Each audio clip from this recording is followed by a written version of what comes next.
Hello friends, life skill की the magic of thinking big series में आपका स्वागत है।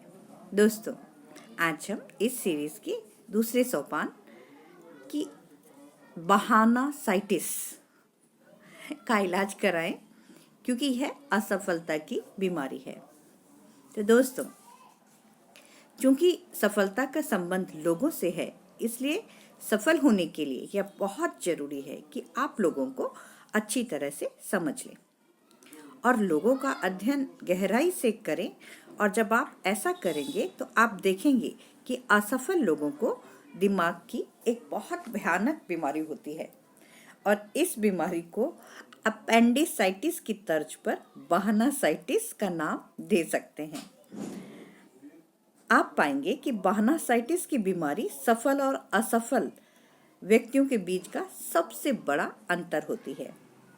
दोस्तों, अपने आसपास के लोगों को देखने पर आप पाएंगे कि जो व्यक्ति जितना सफल होता है वह उतने ही कम बहाने बनाता है, परंतु जो व्यक्ति कहीं नहीं पहुंच पाता और उसके पास कहीं पहुंचने की कोई योजना भी नहीं होती, उसके पास बहाने थोक में मौजूद रहते हैं। दोस्तों, किसी भी बीमारी की तरह बहानासाइटिस का अगर वक्त पर सही इलाज नहीं किया जाए तो हालात बिगड़ सकते हैं।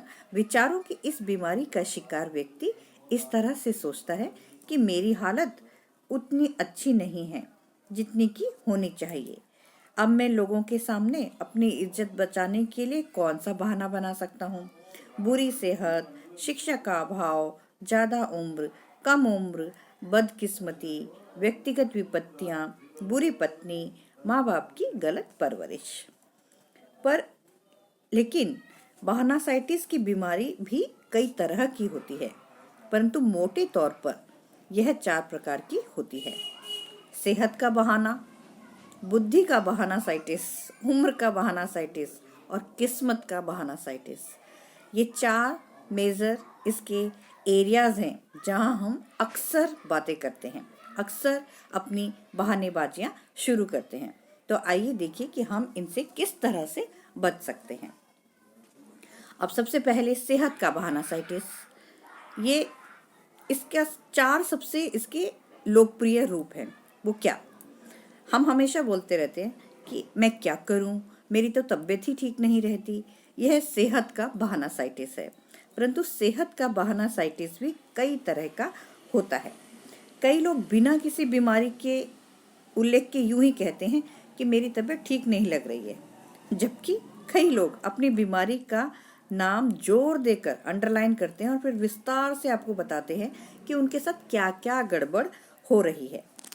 इसी तरह से बहुत तरह के हम अपनी सेहत को लेकर बहाने बनाते हैं। तो मैं आपको एक अपना एग्जाम्पल बताना चाहती हूँ कि मेरे साथ एक ही दिन में 2 तरह की घटनाएं हुई, जिसने मुझे यह सीखने को मिला कि अपनी सेहत के बारे में सही और गलत नज़रिया क्या होता है। तो मेरे क्लीवलैंड में मेरे भाषण के बाद 30 साल का एक आदमी मुझसे अकेले में मिला। उसने कहा कि आपका भाषण तो बहुत बढ़िया था, परंतु यह मुझे इससे कोई फ़ायदा नहीं हो सकता। तो उसने बताया कि उसे हृदय रोग है, उसे खुद का ध्यान रखना होता है। वो 4-4 डॉक्टरों के पास जाके उसने सारे टेस्ट करा लिए, लेकिन डॉक्टर उसकी कोई बीमारी ढूंढ नहीं पा रहे हैं। तो आप बताइए मुझे क्या करना चाहिए? तो वो अपनी पूरी उसको बताता जा रहा था अपने बीमारी के बारे में, बहुत ही बढ़ चढ़कर बातें कर रहा था। तो उसने कहा कि आप मुझे बताएं कि मैं क्या करूं। तो मैंने उसे जवाब दिया कि देखिए, मैं हृदय रोग के बारे में तो ज़्यादा नहीं जानता, परंतु एक आम आदमी के रूप में मैं आपको ये बताना चाहता हूँ कि पहला तो सबसे पहले आपको किसी बहुत अच्छे कार्डियोलॉजिस्ट के पास जाना चाहिए और उसकी राय को ही अपनी अंतिम राय मान लेना चाहिए। क्योंकि अगर 4 डॉक्टर आपकी बीमारी को नहीं पता कर पाए तो फिर आप कितने ही टेस्ट कराते रहें, कितने ही डॉक्टर्स बदलते रहें, तो आपको वही रिजल्ट सेम मिलेगा। और दूसरा, मैंने कहा कि आप डॉक्टर शिंडलर की एक महान पुस्तक है how to live 365 days a year, तो वो पढ़ें। तो डॉक्टर शिंडलर ने इस बुक में बताया है कि अस्पताल में जो मरीज भर्ती होते हैं उनमें से 3/4 लोगों को दरअसल कोई शारीरिक बीमारी होती ही नहीं है। उनकी बीमारी का तो असली कारण मानसिक या भावनात्मक होता है। जरा सोचिए, हमारे देश के 3/4 लोग सिर्फ इसलिए अस्पताल के बिस्तर पर पड़े हुए हैं क्योंकि वे अपनी भावनाओं को काबू में नहीं रख पाए हैं। तो डॉक्टर शिंडलर की पुस्तक पढ़ें और उसके बाद अपनी भावनाओं को मैनेज करना सीखें।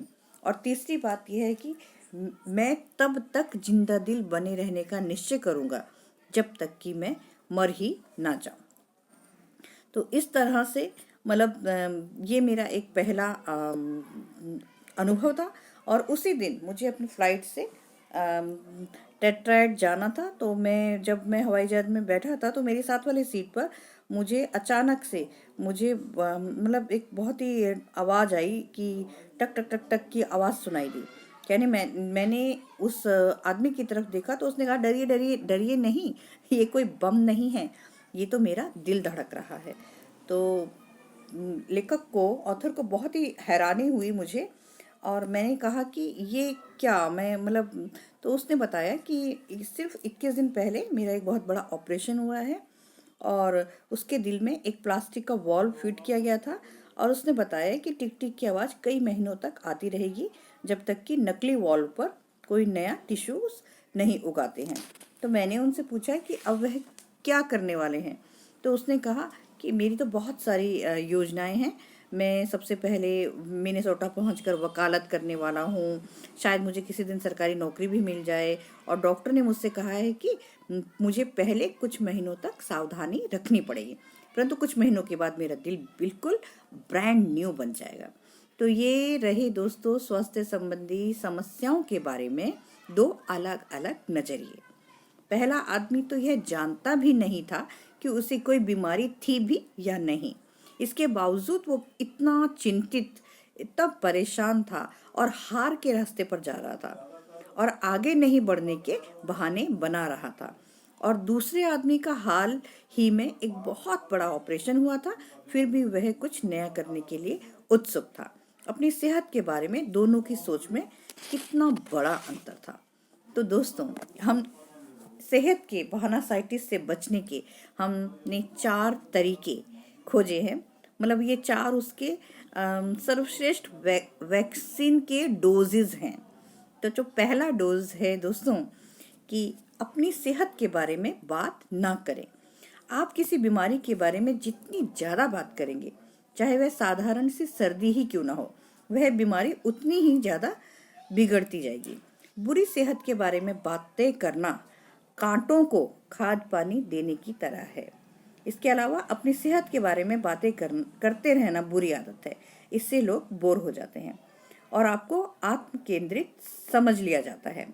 अपनी बीमारी का रोने से आपको थोड़ी बहुत सहानुभूति तो मिल सकती है, परंतु जो आदमी हमेशा शिकायत करता रहता है उसे कभी किसी का सम्मान, आदर या वफादारी नहीं मिल सकती। दूसरा, वैक्सीन। अपनी सेहत के बारे में फालतू की चिंता करना छोड़ दें। दोस्तों, डॉक्टर वॉल्टर अर्वरेज विश्व प्रसिद्ध मेयो क्लिनिक में एमरिटस कंसल्टेंट हैं।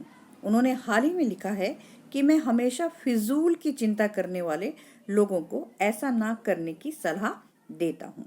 उदाहरण के तौर पर मैंने एक आदमी को देखा जिसे इस बात का पूरा विश्वास था कि उसका गॉल ब्लैडर खराब है और उसने 8 बार अलग अलग क्लिनिकों में एक्सरे कराने पर उसका गॉल ब्लैडर पूरी तरह से सही दिख रहा था। और डॉक्टरों का कहना था कि ये सिर्फ आपके मन का वहम है और आपको दरअसल कोई बीमारी नहीं है। तो मैंने उससे विनती की कि अब तो मेहरबानी करके अपना गॉल ब्लैडर का एक्सरे कराना छोड़ दो भाई। मैंने सेहत का ज़रूरत से ज़्यादा ध्यान रखने वाले सैकड़ों लोगों को बार बार जबरन ईसीजी कराते देखा है। तो मैंने उनसे भी यही विनती की है कि वे अपनी बीमारी के बारे में फालतू की चिंता करना छोड़ दें। दोस्तों, थर्ड, वैक्सीन। आपकी सेहत जैसी भी हो, आपको उसके लिए कृतज्ञ होना चाहिए। एक पुरानी कहावत है कि मैं अपने फटे हुए जूतों को लेकर दुखी हो रहा था, परंतु जब मैंने बिना पैरों वाले आदमी को देखा तो मुझे ऊपर वाले से कोई शिकायत नहीं रही। इसके बजाय मैं कृतज्ञ हो चला। इस बात पर शिकायत करने के बजाय कि आपकी सेहत में क्या अच्छा नहीं है, आपको इस बारे में खुश और कृतज्ञ होना चाहिए कि आपकी सेहत में क्या अच्छा है। अगर आप कृतज्ञ होंगे तो आप कई असली बीमारियों से भी बचे रहेंगे। फोर्थ वैक्सीन दोस्तों, अपने आप को यह अक्सर याद दिलाएं कि जंग लगने से बेहतर है घिस जाना। आपको जीवन मिला है आनंद लेने के लिए, इसे बर्बाद ना करें।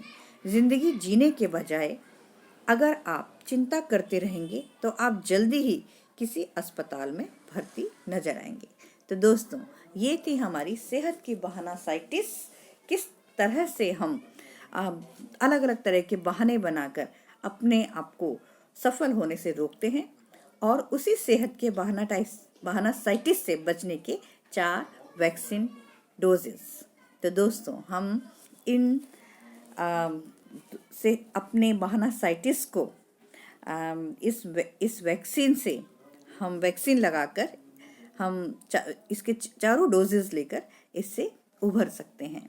तो दोस्तों, आपको मेरी ये वीडियो पसंद आई तो आप इसे अपने दोस्तों में शेयर कीजिए, लाइक कीजिए, सब्सक्राइब कीजिए और दोस्तों मेरे चैनल पर बने रहिए। राधे राधे दोस्तों।